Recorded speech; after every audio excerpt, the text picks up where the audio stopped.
Hi there, it's Farmer Jay, and welcome back to Dairy Air Farms. Today's video isn't so much of a how-to video for field preparation and cultivation, it's more of a why video.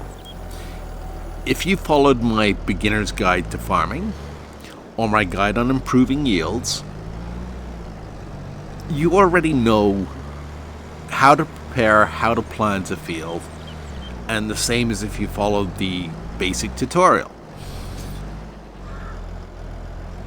So the reason I'm making this video today is in response to questions that I see getting raised in the forums, whether it be on Steam, whether it be on the Giants website, but the question that keeps cropping up is, why are there over 30 pieces of cultivation or tillage equipment, and which one do I need over the other? Now, some of them are fairly self-explanatory. If you look at the help guide, let's just quickly go up. It talks a bit about plowing and the difference between plowing and cultivating.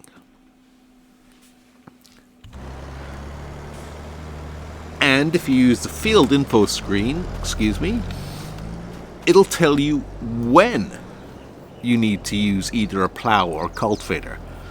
But it doesn't really talk about the differences between the two. So I thought we would take a quick look at the different pieces of tillage equipment in the game and how they work in the game versus in real life. Now, we're not going to look at each and every one, because like I said, there's over 30 different pieces of equipment, but we're going to look at one or two from each category and see how they differ. And realistically, you don't need to do field prep depending on what the crop was before, because you can always direct drill with certain seeders. We'll cover that in another video, which seeder to use and when. But the first piece of tillage equipment we're going to look at are subsoilers. Now, in the game, these double as cultivators / plows. If you look at the blades on them,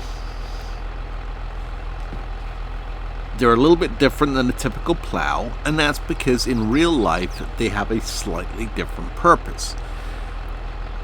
In real life, they are used to go down 2 to 3 feet, some of them more, the really heavy duty ones, and break up the hard pan that exists below the surface of the field. Their hose, or their blades, are designed to create grooves running through the ground, let's say at 2+ feet, and they create little channels.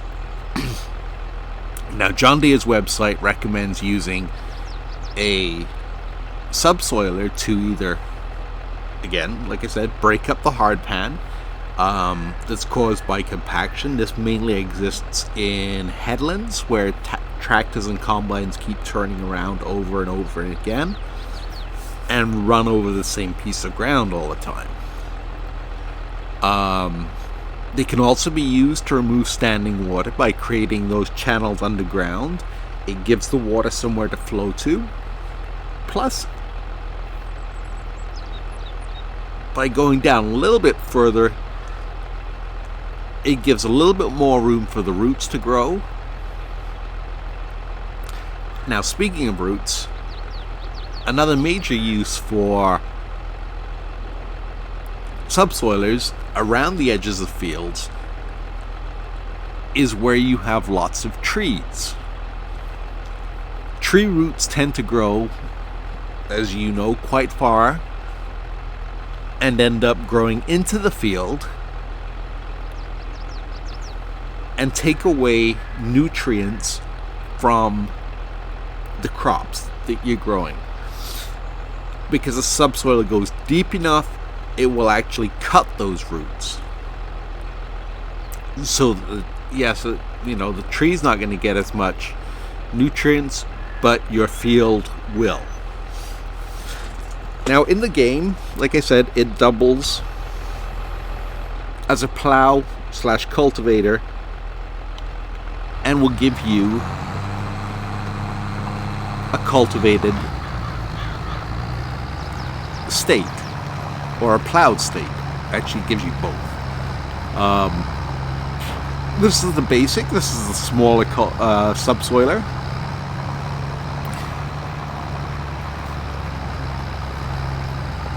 Excuse me. And this is the one that would be used most of the time, depending on how big a tractor you have. They do take a lot of horsepower, but that's because they go so far into the ground.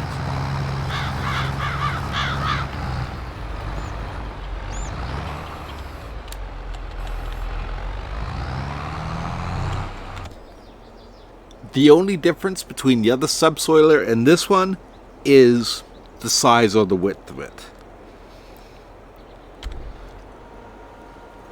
This will cover twice as much ground as the other subsoiler will,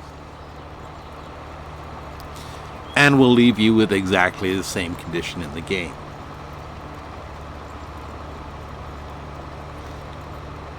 In real life, again, it would not leave a texture like this. It would just leave strips in the ground, a bit like the direct drill does, where the blade is cut through because the actual hoe is too deep for you to be able to see it. If we look at the subsoiler again, you can see the blades are not designed to turn over the ground like a plow does. Two totally different uses in real life. In the game, they do the same thing, I'm guessing for simplicity's sake.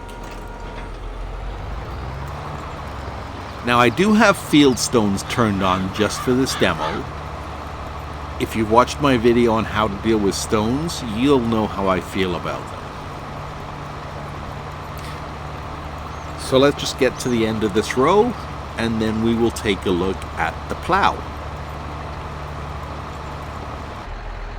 Alright, here we are with the traditional moldboard plow. And if you have a look at it, you can actually see the way each blade is grooved is designed to take the soil up to about 12 inches down, maybe a little bit more depending on the size of the plow, and actually completely flip it over. Just like you would do with your shovel digging your garden. Except this is on an industrial scale. So it's designed to get right down into the ground and completely turn the soil over. Now, as you can see, the plow is digging up stones, which the subsoiler wouldn't. In real life, if a subsoiler catches a big enough rock, it will bring it to the surface.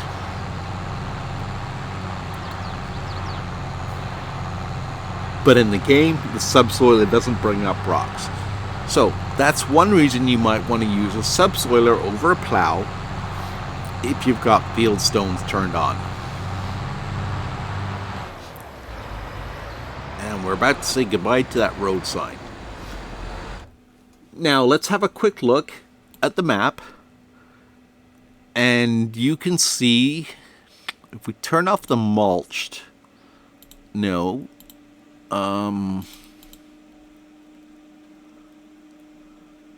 there's a difference.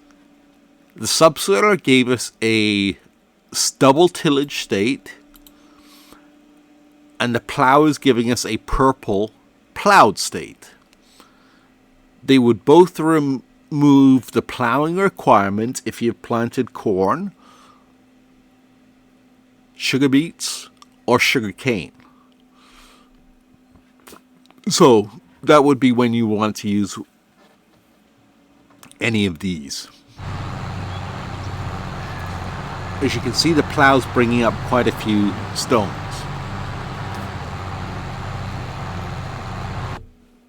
Next up we have The Spader. Now, the Spader is kind of, think of it like a giant rototiller, I guess. The largest one in the game is only 4.5 meters. As you can see, it's got some pretty aggressive hose on there that are designed to flip the soil. Cultivate the soil, really. Because it doesn't do what a plow does and completely turn it over. It does what a rototiller does and completely chops up the soil. I think we can see this best when we turn it on. See how it starts spinning.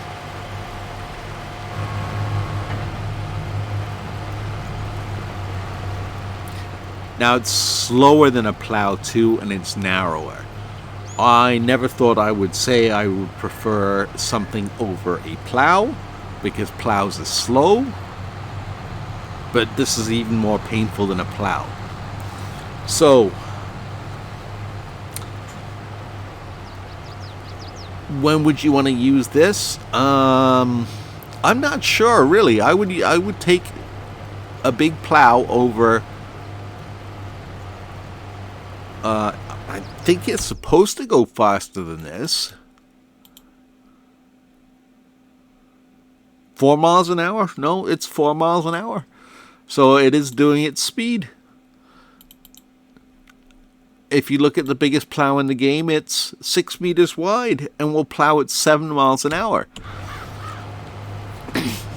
So to remove your plowing state, you're best off with either the big subsoiler or the big plow. Spader is kind of, I guess, a novelty item. I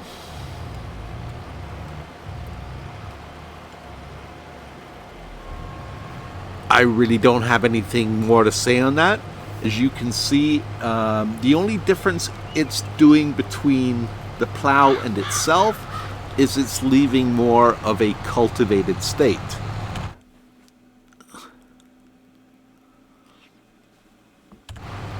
But again, I would probably much rather run a big plow and then cultivate.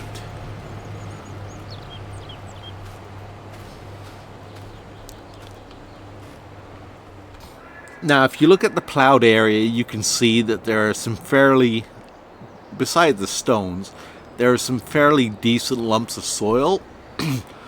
We used to plow in the fall, and then we would use a disc harrow in the spring, or a seedbed finisher, as some people call them, or they now have on the market, to quickly break down the decomposed soil, the plant matter, and to give a nice smooth surface. So moving on. Before we look at our next piece of equipment, this was the area done with a subsoiler. No stones, no weeds. This was done with the plow, also no weeds, but it did bring up stones.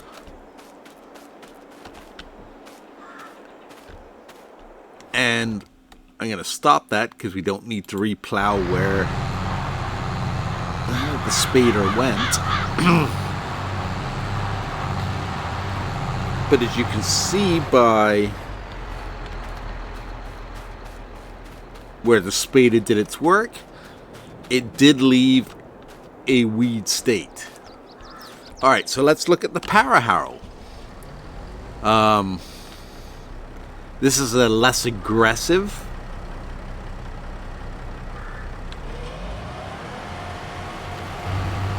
tool than the spader is, but again, it's designed to go a little bit shallower and just really cultivate the top of the soil.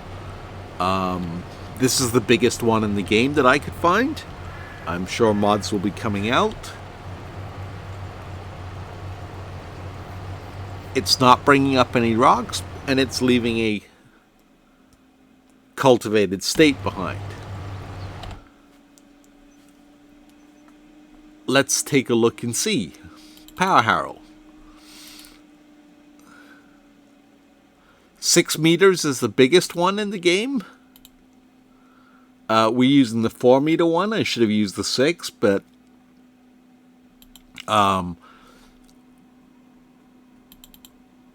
personally, I would rather use, where's the cultivator? This cultivator here, which is 5 meters and goes a little bit faster at 9 miles per hour. So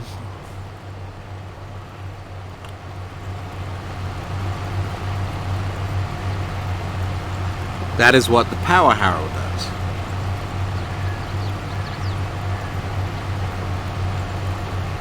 You certainly won't find one of these on any of the big farms. You'll find it in smaller areas or smaller fields where you don't have the room to get a full-size cultivator or a plow in and to turn around. But really, it would not be very common.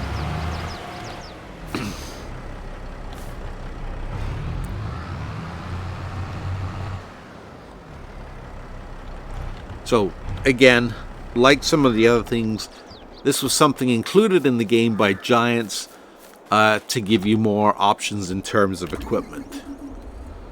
Now, this is the full-fledged cultivator. I believe I have this one set to 8 meters, which is its maximum size.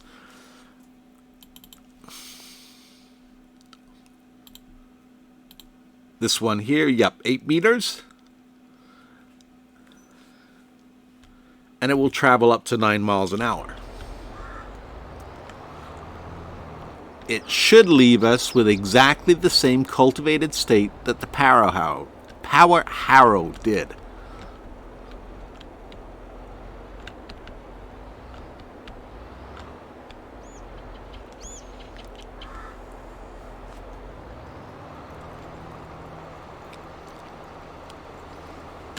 So it should leave a cultivated, yeah, it's leaving a cultivated state as opposed to a stubble tillage state that the power harrow left. The other nice thing about this one, well, it covers a lot more ground. It goes deeper and weeds grow slower using it, but it does bring up stones.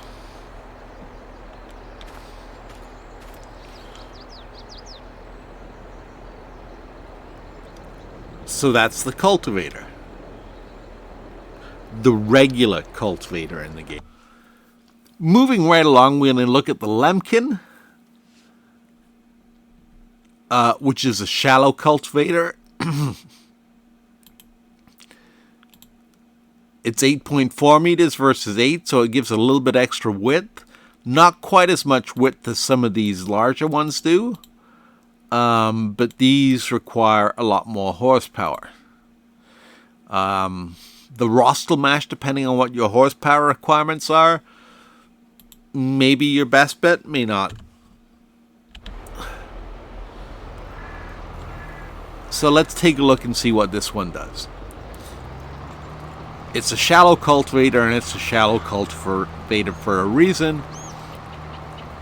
It's going to leave, basically it's just going to chop up the top of the soil. It won't bring up any stones, but weeds will grow quicker than they will using the heavy cultivator.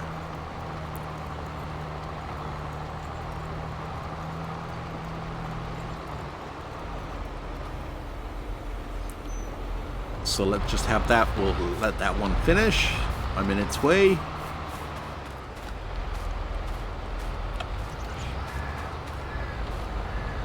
See, weeds large.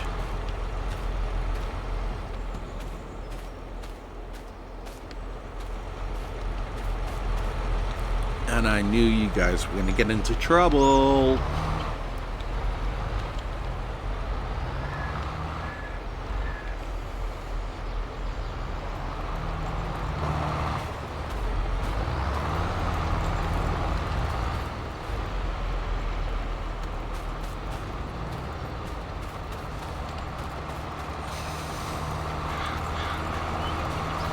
It's a bit of a misnomer the way the field info displays weeds right now. Of course, he decided to follow me instead of go the other way.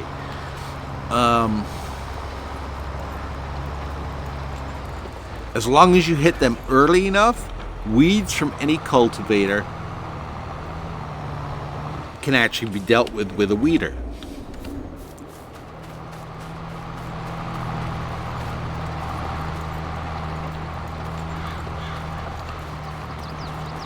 Let's turn this one off. Now, our final product is the disc harrow. They range in size all the way from 3 meters all the way up to 12.5 meters. We're using the speed tiller, mock tiller. You can see a theme here. They work at 11 miles an hour versus, I believe, the cultivators work, shallow works at 9 and 9.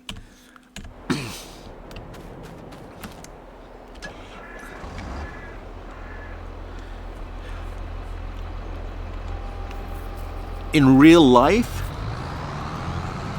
these types of cultivators would have one of two functions.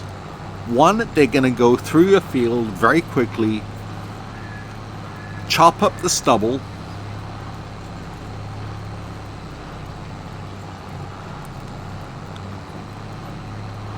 so when you come along and you hit it with the disc, the stubble is essentially mulched and you've got a little bit of a seed bed. If you didn't notice on this, the shallow cultivator and the regular cultivator, all of them have, if you look on the very back, a rolling basket. That's to break up the clumps just as much as it is to leave a nice shallow finish. The discs will chop on this one, especially on this one, will chop your residue in the field and in theory would eliminate the need for a mulcher. If you've watched any of the farming channels, How Farms Work, Millennial Farmer, none of them use a mulcher. That's because all the tillage equipment has a mulching capability. So a mulcher was just something Giants put in the game.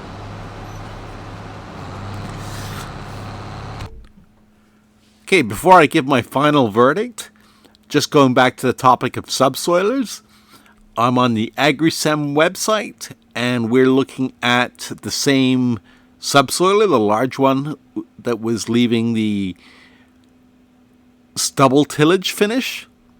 As you can see on their website, all it does is dig up small grooves like that, and the roller on the back is designed to push those grooves back down. Nowhere in any of the pictures does it say or show that it replaces a plow. So I thought I would just back up my point. Back to the game for my final conclusion. So my final observations, or my personal opinion, is unless you have a plowing state which needs to be removed, you can either use a plow or a subsoiler. The subsoiler does go a little bit faster because it doesn't have to turn around and flip itself like the plow does. But in game, as opposed to real life, they will both do exactly the same sort of thing. If you don't need plowing removed, I would go ahead and use the cultivator, this one here, if you've got a big enough tractor to pull it, or even the speed harrow or the disc harrows. The only difference is, like I said, according to the information I can find, will determine on how quickly the weeds grow.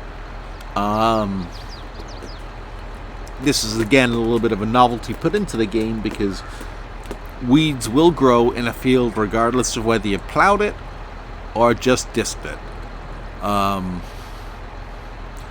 We would plow in the fall. If it was a cornfield or something heavy duty like that, if it was just barley or oats, we would just disc it to give a nice finished seed bed. And then when we got a direct drill, we didn't really worry about doing either. We just direct drilled it. And I will go into direct drills in another video. So where I was going with this was, no matter what, we still had weeds that grew in the fields, and weeds had to be taken care of, because weeds get blown into the field by the wind. Anyway, this is more, like I said, more of a why piece as opposed to a how-to piece. So if you found it useful, go ahead and like it, and stay tuned for the next video. Thanks for watching. Bye-bye. One final thought before I forget. There is one advantage of plows over subsoilers, in that if you look at the help menu, the plow has the ability to create fields. Press Y. It can now create a field outside of the regular field boundaries. And you can use that to either create fields, plow, like this field here, you could plow that, and then it would be recognized as a proper field.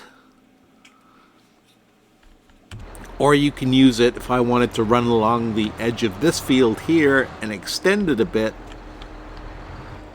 I could also use the plow and extend that field up to its maximum boundary, which you can see if you press X is up to the, not quite up to the road, but pretty close. It's also handy if you have two fields that you want to combine into one big field, so you have more harvestable area. But that was just an afterthought. Again, take care and thanks for watching.